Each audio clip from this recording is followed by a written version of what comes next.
नमस्कार. आज सकाळी सकाळी झोपेतून उठलो आणि मोबाईल हातात घेतला. मोबाईलचं इंस्टाग्रामचं पेज उघडलं. उघडल्याबरोबर एक रील आली का अजित पवार यांच्या विमानांचा अपघात आणि अजित पवार गंभीर जखमी, त्यांना रुग्णालयात दाखल करण्यात आले. म्हटलं झालाय असेल अपघात तर थोडी किरकोळ जखम लागली असेल, दवाखान्यात नेलं असेल. लगेच तोंड नाही धुवत आणि मोबाईल पुन्हा हातात घेतो तर पुन्हा एक रील्स आली आणि त्या हेलिकॉप्टरचे व्हिडिओज होते, दुर्घटनाग्रस्त विमानाचे व्हिडिओज होते. ते व्हिडिओ पाहिल्याच्या नंतर मन सुन्न झालं. म्हटलं इथं खूप काही अत्यंत वाईट झालं आहे आणि अशी घटना झाली आहे की या घटनेत कोणी जिवंत वाचू शकत नाही. ते विमान पाहिल्याच्या नंतर बस लगेच 10 मिनिटात मग खबर आली का महाराष्ट्राचे उपमुख्यमंत्री स्वर्गीय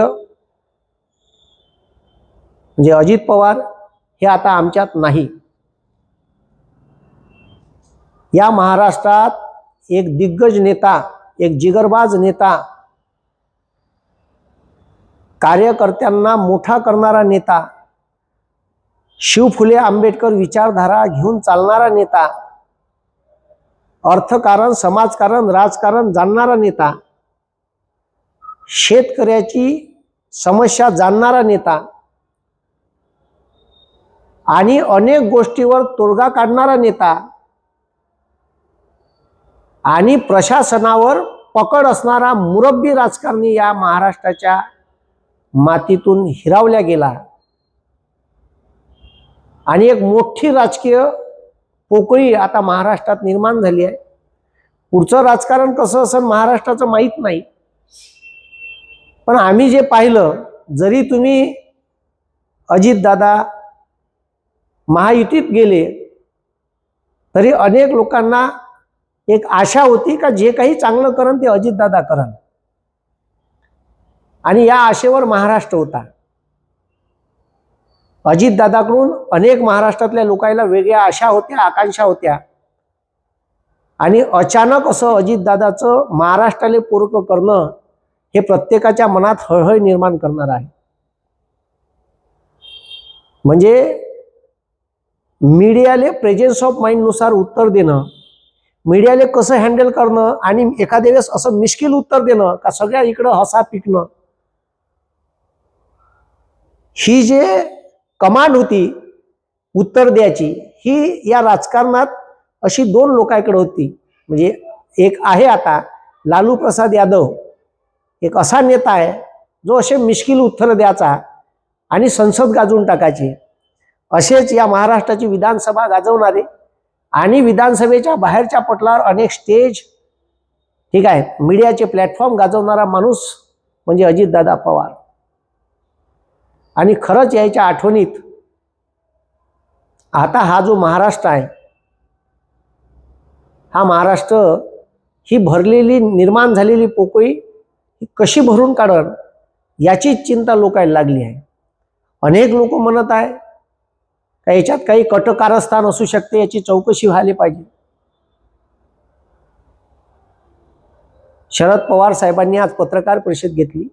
ममता बॅनर्जी यांनी असा आरोप केला याच्यात कटकारस्थान असू शकते, एक SIT गठीत व्हायला पाहिजे. तर अजित पवार साहेब, ठीक आहे, शरद पवार साहेबाच्या तोंडातून आज शब्द सुद्धा निघत नव्हता. मी ती पत्रकार परिषद पाहिली. ती म्हणे मी आज मीडियासमोर येणार नव्हतो, पण ममता बॅनर्जींनी जी काही गोष्ट केली, ठीक आहे, तर याच्यात या अपघातात राजकारण आणू नये असं पवार साहेबांनी विनंती केली. हा अपघात आहे आणि अपघात कुठेही केव्हाही होऊ शकतो. म्हणून एवढं लक्षात घ्या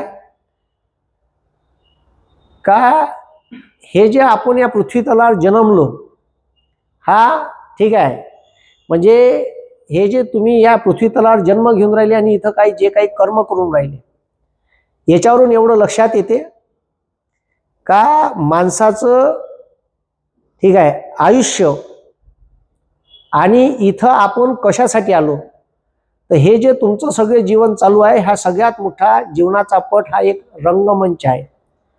ठीक आहे, हे लक्षात घ्या. आयुष्य हे काय रंगमंचासारखं आहे आणि त्याच्यावर आपण त्या नाटकात काम करणारे कलाकार आहोत. आणि आपलं ठीक आहे जे काही सेशन आहे त्या रंगमंचावरचं हे केव्हा खतम होईल.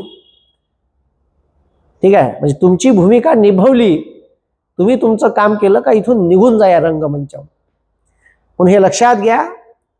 ठीक आहे का, हे आयुष्य एखाद्या कलाकारासारखं इथं पृथ्वीवर या लागते, आपली भूमिका बजवा लागते आणि भूमिका आटोपली का इथून निघून जा लागते.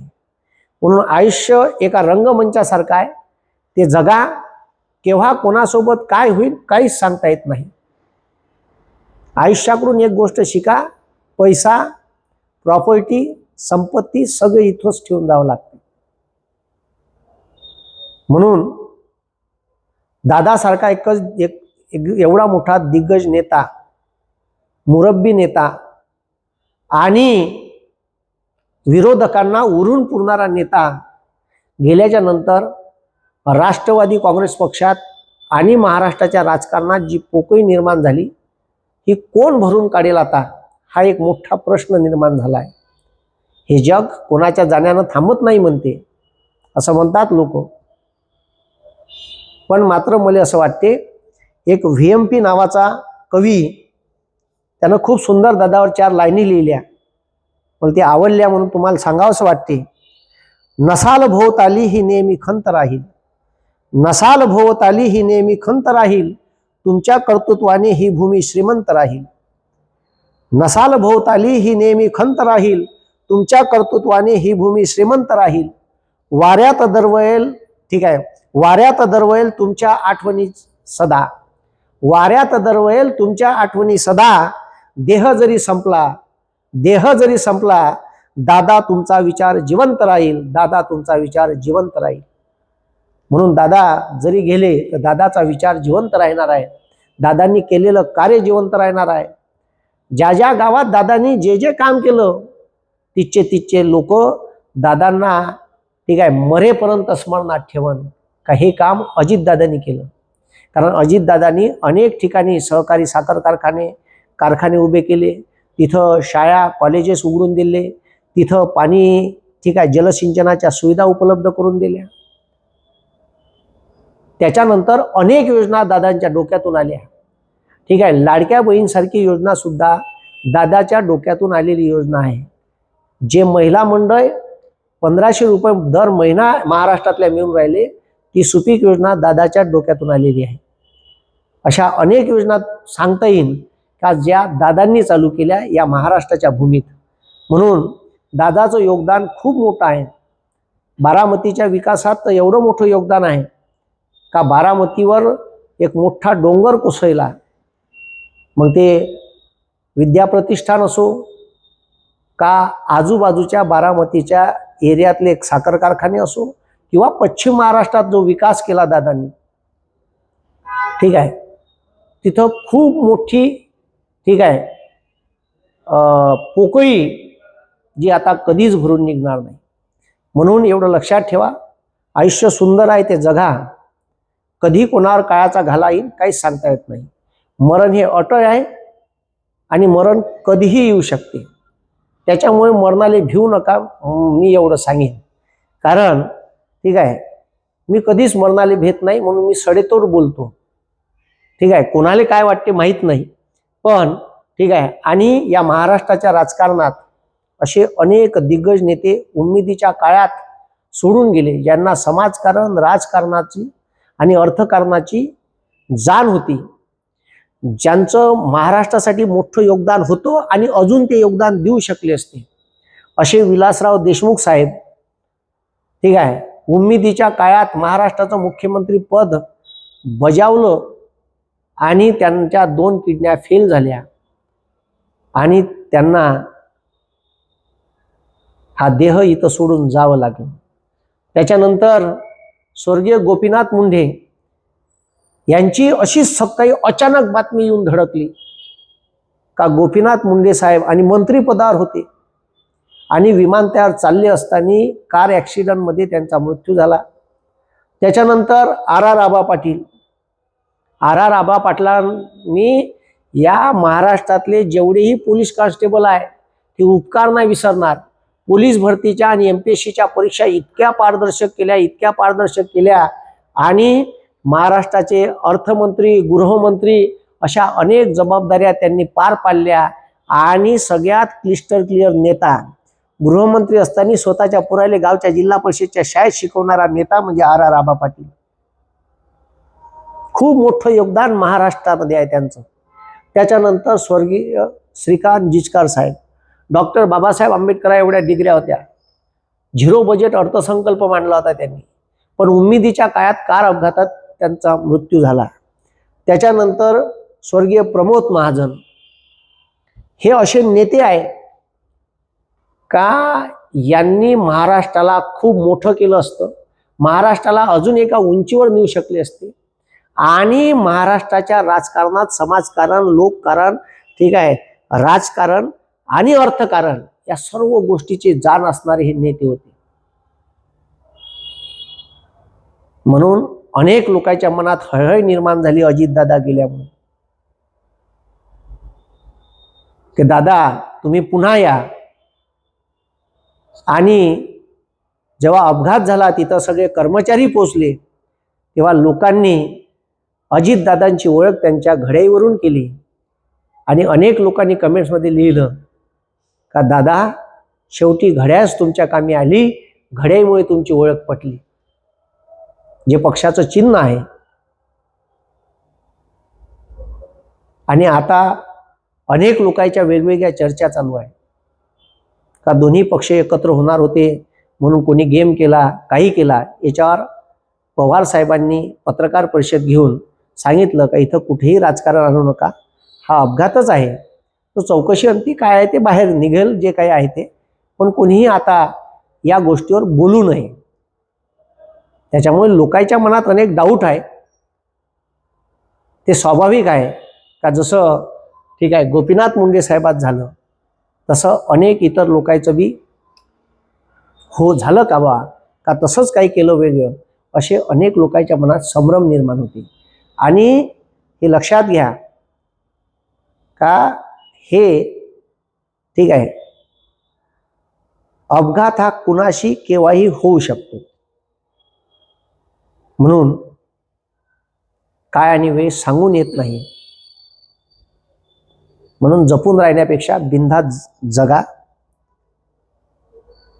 मी सुद्धा उद्या बारामतीला अंतिम संस्कारासाठी दादांच्या जाणार आहे. मला माहीत पडलं, खूप दुःख वाटलं मलाही. ठीक आहे, राजकारणाच्या ठिकाणी राजकारण हे निवडणुकीच्या टायमाला असते. आपण माणूस म्हणून नेहमी सोबत एकमेकाच्या असलो पाहिजे असं मला वाटते. अनेक लोकांनी दादांचा मृत्यू झाल्यानंतर फार घाणेरड्या कमेंट्स केल्या. ठीक आहे, त्या लोकांना एवढी बी लाज नाही का माणूस मेल्यावर सुद्धा लोक त्याला सोडत नाही. कमीत कमी तेवढी तरी लाज बाळगा. तुम्ही सामान्य माणूस आहे आणि सोशल मीडियाचा पावर तुमच्यापाशी दिला म्हणून तुम्ही असं चुकीच्या पद्धतीनं काही कमेंट्स करू नका. अरे मेल्यावर तरी लोकांना चांगलं म्हणत असते, ही आपल्या धर्माची रीत आहे. म्हणून थोडेसे सुधरा आणि एवढी तरी माणुसकी जिवंत ठेवा का एखादा माणूस मेल्यावर तरी त्याच्याबद्दल आपण थोडासा चांगला विचार केला पाहिजे. नाहीतर तू मेल्यावर 4 माणसं बी भेटणार नाही लेका तुले मस्तण्यासाठी. म्हणून याची जाणीव असली पाहिजे का आपण कोण्या ठिकाणी कसं व्यक्त व्हावं आणि केव्हा व्यक्त व्हावं आणि कुठे व्यक्त व्हावं, एवढंच सांगतो. ठीक आहे, ज्या लोकांनी अशा घाणेरड्या कमेंट्स केल्या त्यांच्यासाठी बोललो. म्हणून मी ही जी घटना झाली का अजितदादा आपल्यातून गेले आणि महाराष्ट्राचं मन सुन्न झालं, महाराष्ट्रातल्या प्रत्येक माणसाला दुःख झालं का एक चांगला नेता गेला. आता समोरचं राजकारण कसं राहील असे लोकांच्या समोर प्रश्न निर्माण झाले. आता काय होईल महाराष्ट्राचं, काय होईल राष्ट्रवादीचं, आता तो मोकळं रान सुटलं, असे अनेक लोकांच्या मनात प्रश्न निर्माण झाले. ही पोकळी पुन्हा भरून निघणे नाही. पवार कुटुंबियावर दुःखाचा संकट कोसळलं.